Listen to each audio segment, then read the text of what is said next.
स्त्री का कौन सा अंग छूने से पति गरीब हो जाता है, एक राजा का न्याय। जय श्री कृष्णा मित्रों, स्वागत है सभी दर्शक भाइयों का हमारे YouTube चैनल दर्पण ज्ञान गंगा में। मित्रों, आज इस वीडियो में लेकर के आए हैं एक छोटी सी कहानी और एक नई जानकारी। इस वीडियो में आज चर्चा करेंगे कि स्त्री का कौन सा अंग छूने से पति गरीब हो जाता है। कौन सा अंग स्त्री अपने पति के लिए नहीं छूने देती है। वह डरती है कहीं धोखे से हमारे पति इस अंग को छू ना ले। अगर हमारे पति ने इस अंग के लिए छू लिया तो हमारे पति कहीं निर्धन ना हो जाए, इसलिए वह स्त्री अपने पति को वो अंग छुपाने से हमेशा डरती रहती है। तो दोस्तों, वह कौन सा अंग है जो स्त्री अपने पति के लिए उस अंग को छूने नहीं देती है, और जो अगर पति छू भी लेता है तो वह गरीब हो जाता है। आइए इस कहानी के माध्यम से इस बात पर चर्चा करेंगे और आपको ये जानकारी जरूर देंगे कि स्त्री का कौन सा अंग पति के लिए नहीं छूना चाहिए। आपसे निवेदन है कि आप हमारी कहानी के लिए पूरा ही सुने और वीडियो को स्किप ना करें और वीडियो को छोड़ करके ना जाएं। अधूरी कहानी, अधूरी वीडियो अगर आपने देखी तो आप इस जानकारी को प्राप्त करने में विफल हो जाएंगे। इसलिए आपसे निवेदन है कि हमारी कहानी को पूरा ही सुने और वीडियो की समाप्ति होने तक ही हमारे चैनल पर बने रहें। और यदि आप हमारे चैनल पर नए मेहमान दर्शक बनकर के आए हैं, मित्रों आपने अभी तक हमारा चैनल सब्सक्राइब नहीं किया है, तो मित्रों आपसे निवेदन है कि आप हमारे चैनल को भी सब्सक्राइब जरूर कर लें और बेल आइकन घंटी को भी अवश्य दबा दें, क्योंकि आपका एक सब्सक्राइब हमारे लिए मित्रों बहुत महत्वपूर्ण बनता है। इसलिए आपसे निवेदन है कि आप हमारे चैनल को सब्सक्राइब अवश्य ही कर लें। तो चलिए मित्रों, अधिक विलंब न करते हुए, आपका कीमती समय बर्बाद न करते हुए अब सीधे बढ़ते हैं इस कहानी की ओर और जानते हैं कि स्त्री का कौन सा अंग पति के लिए नहीं छूना चाहिए। प्रिय दोस्तों, किसी देश में काशीराज नाम के एक राजा राज्य करते थे। वे बहुत ही अच्छे राजा थे। उनकी पत्नी का नाम करुणा था। उनका जन्म राजवंश में हुआ था। महल में सुख सुविधाओं का कोई अभाव नहीं था। सारी सुविधाएं मौजूद थी, किसी भी बात की असुविधा नहीं थी। सेवा के लिए बहुत से दास दासियां लगे हुए थे। उनके चारों ओर सुख ही सुख था। दुख क्या होता है इस बात को वो जानती ही नहीं थी। और दोस्तों, किसी ने सत्य ही कहा है कि जो हमेशा सुख में पला हो, जिसका जन्म सुखी परिवार में ही हुआ हो और सारी जिंदगी सुख में ही पला हो, जिसके सामने कभी दुख आया ही ना हो, तो वो क्या जानता है कि दुख क्या होता है, दुख की पीड़ा क्या होती है, दुख का दर्द क्या होता है, वो कभी नहीं जानता। इसलिए वह रानी नहीं जानती थी कि दुख क्या होता है। दुख तो वो ही जानता है जिसने दुख झेला हो, जिसका जन्म दुख में हुआ हो, जो दुख में पला हो, और जिसने दुख को झेला हो वही दुख को जानता है। दोस्तों, करुणा बहुत अधिक सुंदर थी। राजा उनसे अथाह प्रेम करते थे। उनके मुख से बात निकलने भर की देर थी कि उसके पूरा होने में देर नहीं लगती थी। कहने का मतलब है कि रानी के मुख से जो भी बात निकलती थी, निकलने से पहले ही वह पूरी हो जाती थी। इतना प्रेम राजा अपनी रानी करुणा से करते थे। मित्रों, एक बार की बात है, दिसंबर का महीना था। कड़कड़ाती ठंड पड़ रही थी। एक दिन रानी के लिए वरुणा नदी में स्नान करने की इच्छा हुई और उन्होंने स्नान करने का निश्चय कर ही लिया कि मैं वरुणा नदी में स्नान करने के लिए अवश्य जाऊंगा। मित्रों, जाकर के राजा से सारी बात कही है कि हे महाराज, स्वामी, मुझे वरुणा नदी में स्नान करने की बहुत इच्छा है, मैं जाना चाहता हूं। मित्रों, राजा ने आज्ञा दे दी कि वरुणा की ओर जाने वाले सारे मार्ग रोक दिए जाए और सभी घाट खाली करवा दिए जाए। आदेश होते ही दोस्तों सभी मार्ग रोक दिए गए। नदी के तट व घाट निर्जन हो गए। जो लोग घाटों के पास झोपड़ियां बना करके रह रहे थे, वे भी उन्हें छोड़ करके चले गए। अब वहां केवल पक्षियों का कलरव सुनाई दे रहा था। मनुष्य नाम की वहां पर कोई चीज ही नहीं थी। मित्रों, फिर एक दिन रानी अपनी सखियों को साथ में लेती है और घाट पर स्नान करने के लिए पहुंच जाती है। वरुणा नदी के तट पर उनका हास प्रयास गूंजने लगा। उस समय पूरब दिशा में दोस्तों सूर्य उग रहा था। रानी ने अपनी सखियों के साथ नदी की झिलमिल करती धारा में स्नान किया। बहुत ही हास परिहास किया। दोस्तों, पानी बहुत ठंडा ही था। ठंडे पानी में स्नान करने के कारण रानी बुरी तरह से ठिठुर गई और वह थरथर कांपने लगी। दोस्तों, कपकपाते ओंठों से उन्होंने कहा कि मैं ठंड से मरी जा रही हूं, जल्दी आग जलाओ और मेरे प्राण बचाओ, मेरे प्राण की रक्षा करो। अगर आपने अधिक भी आग जलाने में देर कर दी तो मेरे प्राण बचने वाले नहीं हैं, क्योंकि मैं बुरी तरीका से ठिठुर चुकी हूं। दोस्तों, रानी की आज्ञा पाकर सखियां पास के जंगल से लकड़ियां लेने जाने लगी।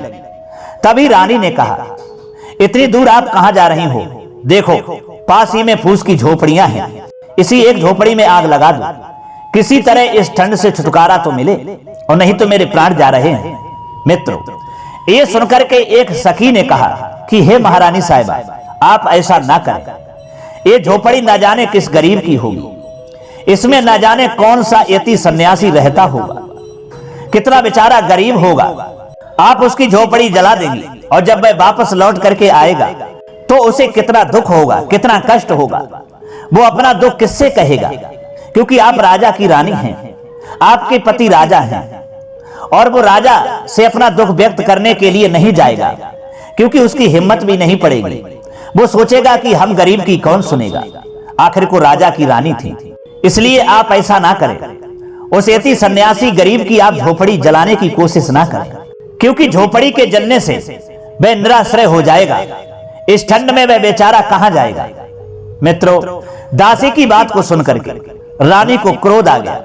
वे चिल्ला करके बोली, दूर हो जाओ, फूस की इस पुरानी झोपड़ी की तुम्हें इतनी चिंता है और मेरी कुछ भी चिंता नहीं है। मेरी आज्ञा का तुरंत पालन करो, और नहीं तो तुम मेरा क्रोध जानती हो, तुम्हारे साथ क्या सलूक होगा ये शायद तुम नहीं जानती। मित्रों, रानी का हट देख करके सखियों ने एक झोपड़ी में आग लगा दी। झोपड़ियां धू धू करके जल उठी, आग की लपटें आकाश छूने लगी। नदी के किनारे खड़े पेड़ों पर बैठे हुए पक्षी कोलाहल करते हुए, चिल्लाते हुए आकाश में उड़ गए। आग की चिंगारियां एक झोपड़ी से दूसरी झोपड़ी पर गिरने लगी। आग चारों ओर फैल गई। थोड़ी ही देर में घाट की सभी झोपड़ियां जलकर के राख हो चुकी थी।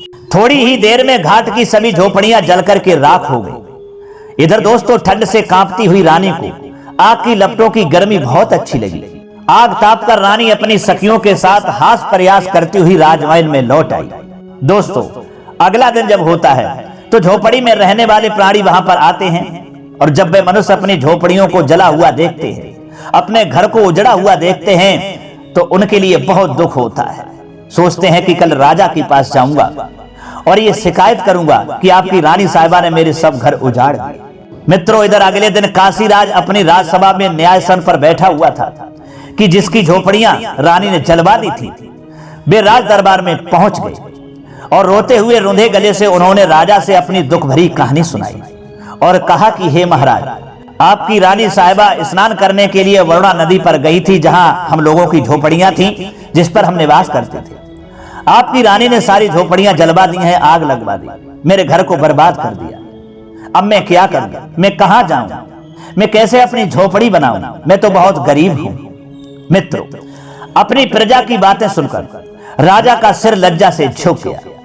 उनका चेहरा क्रोध से तमतमा उठा। वे सभा में उठकर के एकदम राजमहल में चले गए और रोषपूर्ण स्वर में जाकर के राजा ने कहा कि हे रानी, तुमने निर्दोष दीन दुखियों के घर जला दिए हैं, ये तुम्हारा कैसा राजधर्म है? क्या तुम इसीलिए स्नान करने के लिए वरुणा नदी पर गई थी कि गरीब लोगों की झोपड़ी जला डालो, उन्हें बर्बाद कर दो, उन्हें घर से तहस नहस कर दो, उन्हें बेघर बना दो?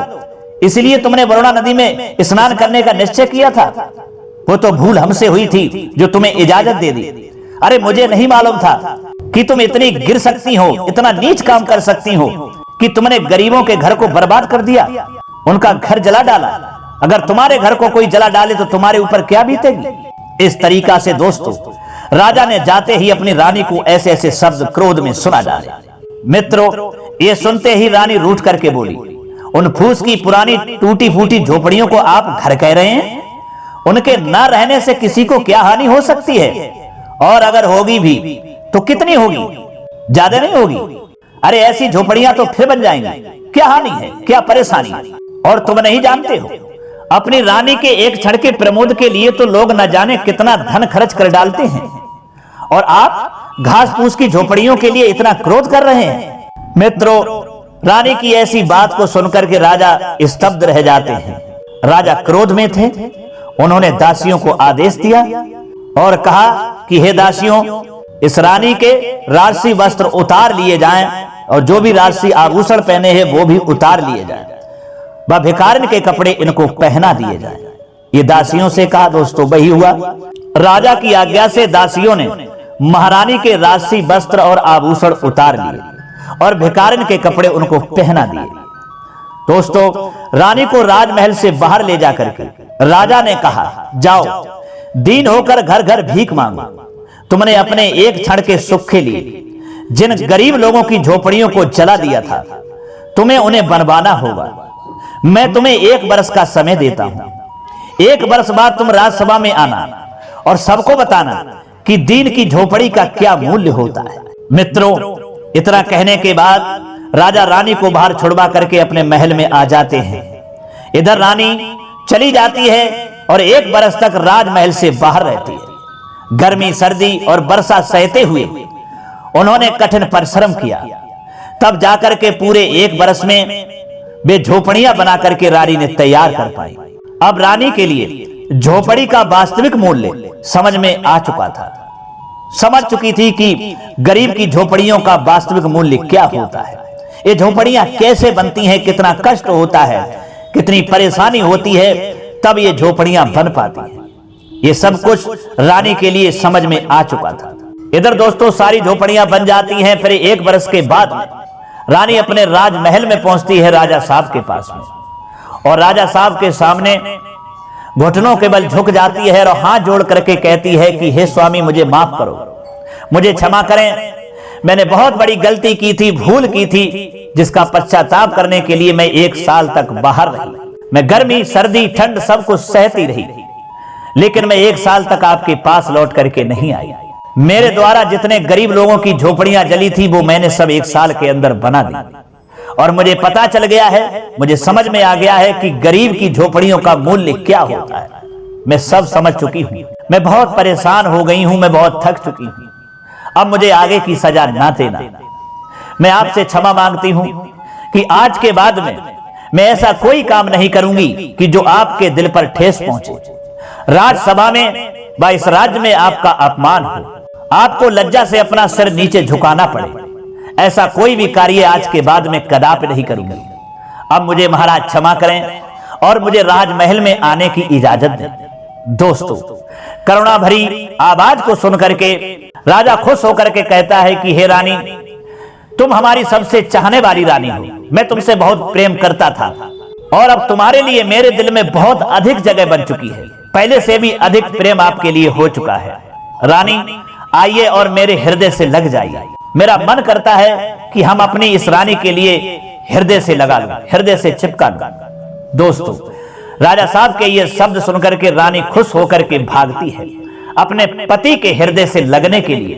तब तक दोस्तों क्या होता है कि रानी किसी वस्तु से टकरा जाती है, उसके पैर में ठोकर लग जाती है, वो जमीन पर गिर जाती है। उसके पैर में भयानक चोट भी लग जाती है और रक्त भी निकलने लगता है। ये देख करके राजा घबरा जाता है, लेकिन रानी होश में होती है, वो बेहोश नहीं होती है। रानी बैठ जाती है और देखने लगती है कि हमारे पैर में जो चोट लगी है उसमें रक्त बह रहा है। ये देख करके राजा घबरा जाता है और राजा अपनी रानी को उठाने के लिए भागता है और सबसे पहले उस चोट को देखने के लिए पैर पकड़ने के लिए हाथ बढ़ाता है। और जैसे ही राजा अपनी रानी के पैर पकड़ने के लिए, चोट देखने के लिए हाथ बढ़ाता है, तैसे ही रानी राजा के दोनों हाथ पकड़ लेती है और कहती है कि स्वामी माफ करना, ये आपकी जगह नहीं है। मेरे पैर पकड़ना ये आपके लिए जगह नहीं है, ये जगह तो मेरे पुत्र की है। क्योंकि कहते हैं जो पति अपनी पत्नी के पैर पकड़ते हैं वे निर्धन हो जाते हैं, और मैं नहीं चाहती हूं कि मेरे स्वामी निर्धन हो जाए। मेरे स्वामी के यहां दौलत के भंडार भरे हैं, मैं नहीं चाहती हूं कि ये धीरे धीरे सब खाली हो जाए। इसलिए आप हमारे ये पैर ना पकड़ें। ये पैर पकड़ने वाली आपकी जगह नहीं है, आपकी जगह है मेरे हाथ पकड़ें। और हाथ पकड़ करके उठाए। दोस्तों, तब राजा कहने लगा ऐसा क्यों? आपत्ति काले मर्यादा नस्ते, आपत्ति में कोई नियम नहीं होता है। आपके ऊपर आपत्ति है, आपके चोट लगी है, जवाब दिया, वो बात तो सही है, लेकिन मैं अभी सही हूं, मैं होश में हूं। ये बात आप जो कह रहे हैं, जब मैं बेहोश हो जाती तब आप हमारे पैर पकड़ते या कुछ भी पकड़ते, मुझे नहीं मालूम था, तब आपके लिए कोई दोष भी नहीं था। लेकिन मैं जब होश में हूं, मैं बैठी हूं, और फिर भी आप हमारे अगर पैर पकड़ें तो ये तो मेरे लिए बहुत बड़ा पाप बन जाएगा। इसलिए महाराज क्षमा करें और मेरी बात को समझने की कोशिश करें। राजा कहता है ऐसा किस लिए? तब रानी कहती है ऐसा इसलिए क्योंकि जिस प्रकार लक्ष्मी अपने पति विष्णु के पैर दबाती हैं, हमेशा पैरों की ओर बैठती हैं, उनके चरण कमल दबाती रहती हैं, उसी प्रकार लक्ष्मी रूपी मैं आपकी पत्नी हूँ और आप विष्णु रूपी हमारे पति हैं। इसलिए मुझे ही अपने चरणों की सेविका रहने दें, मुझसे ये अपराध पाप ना करवाएं। दोस्तों, इस प्रकार रानी के कहने से राजा के समझ में आ जाता है। फिर राजा जो है अपनी रानी के दोनों भुजाओं को पकड़ करके और उठा लेता है और सीने से लगा लेता है, और उसके बाद में वह राजा अपनी रानी के लिए आदर पूर्वक महल में ले जाता है। तो दोस्तों, ये थी कहानी एक राजा की और रानी की, एक राजा का न्याय। इस कहानी के सौजन्य से, इस कहानी के माध्यम से अब तो आप समझ ही चुके होंगे। इसीलिए स्त्री का ये अंग जो पैर होते हैं वो पति के लिए कभी छूना नहीं चाहिए, क्योंकि जो पति स्त्री का ये अंग छूता है या जो स्त्री अपने पति से ये पैर छुबाती है, ये अंग छुबाती है, तो समझ लो कि वह पति धीरे धीरे निर्धन हो जाता है।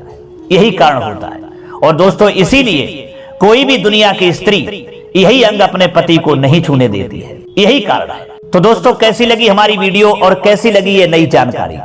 यदि ये जानकारी और वीडियो आपके लिए अच्छी लगी है, पसंद आई है, तो कमेंट बॉक्स में जरूर बताना। हो सके तो अपने मित्रों के लिए भी शेयर कर देना। अब क्षमा चाहते हैं मित्रों, फिर मुलाकात होगी अगली वीडियो में किसी और ज्ञान चर्चा में। तब तक के लिए सब्सक्राइबर बंधुओं एवं दर्शक भाइयों के लिए राधे कृष्णा, ओम नमः शिवाय।